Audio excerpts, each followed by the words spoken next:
बिस्मिल्लाहिर्रहमानिर्रहीम। एक मर्तबा हज़रत मूसा अलैहिस्सलाम अल्लाह तबारक व ताला से मुलाकात के लिए कोहे तूर पर जा रहे थे।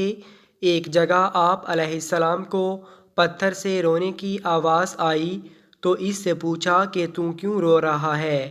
पत्थर कहने लगा कि मुझे अल्लाह तबारक व ताला का डर है कि कहीं मुझे क़यामत में अल्लाह तबारक व ताला जहन्नम में न डाल दें। मोहतरम नाजरीन, इस पत्थर को शायद ये ख़दशा इसलिए हुआ होगा कि अल्लाह तबारक व ताला ने कुरान मजीद में अरशाद फरमाया, तर्जमा कि जहन्नम का ईंधन इंसान और पत्थर हैं।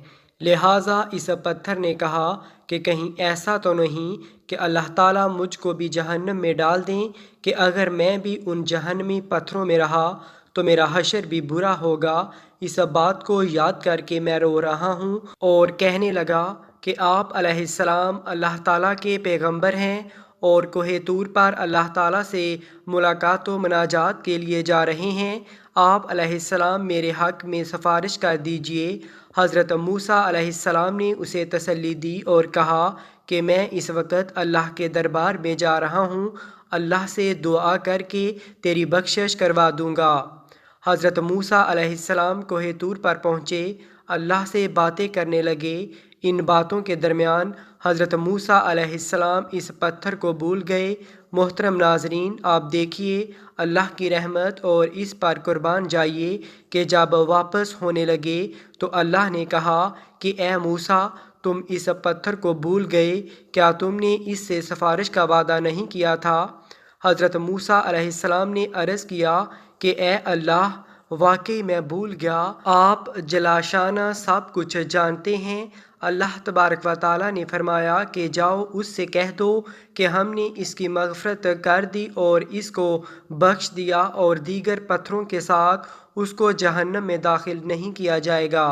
हज़रत मूसा अलैहिस्सलाम खुशी खुशी वापस आए, उस पत्थर को खुशखबरी सुना दी और चले गए। फिर कुछ दिनों बाद हज़रत मूसा अलैहिस्सलाम को कोहे तूर पर जाना था। उसी रास्ते से जा रहे थे कि देखा वो पत्थर फिर रो रहा है। हज़रत मूसा अलैहिस्सलाम कहने लगे कि मैंने तो तुझको खुशखबरी सुना दी थी और अल्लाह का पैगाम बता दिया था कि अल्लाह तुझको जहन्नम में दाखिल नहीं करेगा, और अब रोने की क्या बात है। फिर पत्थर कहने लगा कि ए मूसा, उस वक़्त अल्लाह के खौफ व डर की वजह से रो रहा था और अब अल्लाह की मोहब्बत में रो रहा हूँ कि जिस अल्लाह ने मुझे ऐसी नेमत अता की, क्या इसकी मोहब्बत में मुझे रोना नहीं चाहिए। अल्लाह अकबर। मोहतरम नाजरीन, अगर कोई ये सवाल करे कि पत्थर के रोने की बात क्या सही है और इसकी कोई दलील है, तो मैं अर्ज़ करूँगा कि हाँ, इसकी दलील कुरान में मिलती है। एक जगह अल्लाह ताला ने फरमाया, तर्जमा, और बेशक पत्थरों में ऐसे भी हैं जिनसे पानी निकलता है और बाज़ वो हैं जो अल्लाह के डर से गिर पड़ते हैं और बाज़ ऐसे भी हैं जिनसे नहरें फूटती हैं।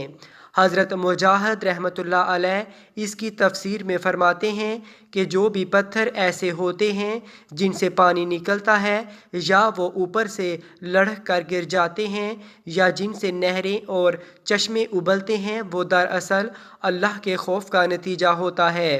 अल्लाह अकबर। मोहतरम नाजरीन, हम कितनी नेमतें खाते हैं, लेकिन क्या अल्लाह की मोहब्बत दिलों में समाई है। अल्लाह के हुक्म के मुताबिक ज़िंदगी गुजारने का कोई जज्बा पैदा हुआ। जानवर अल्लाह से डरें और पत्थर में अल्लाह का खौफ हो, लेकिन इंसान बेखौफ होकर ज़िंदगी गुजारें। किस कदर हैरानगी की बात है। दोस्तों, आज हमारी नमाज़ों की क्या हालत है। कितने लोग हैं जो 5 वक्ता नमाज नहीं पढ़ते, कितने ही लोग हैं जो जुमा तक की नमाज नहीं पढ़ते। एक जानवर को अल्लाह के डर की वजह से परेशानी होती है और वह चिल्लाता है, जिसका असर ये होता है कि आदमी से सोया ही नहीं जाता और हम जानवरों के बारे में सोचते हैं कि यूं ही चिल्लाते होंगे। नहीं, बल्कि कभी ये अल्लाह के डर से रोते हैं, कभी ये हमको एहसास दिलाने और हमारे शऊर को बेदार करने के लिए रोते हैं। चूँकि इनकी बात हमको समझ में नहीं आती, इसलिए दोस्तों हम सुनी को अनसुनी कर देते हैं। اللہ تبارک و تعالیٰ سے دعا ہے اللہ ہمارے دلوں میں اپنا خوف پیدا فرمائے اور ہم سب مسلمانوں کو اپنے اور اپنے نبی حضرت محمد صلی اللہ علیہ وآلہ وسلم کے بتائے ہوئے راستوں پر چلنے کی توفیق عطا فرمائے، آمین۔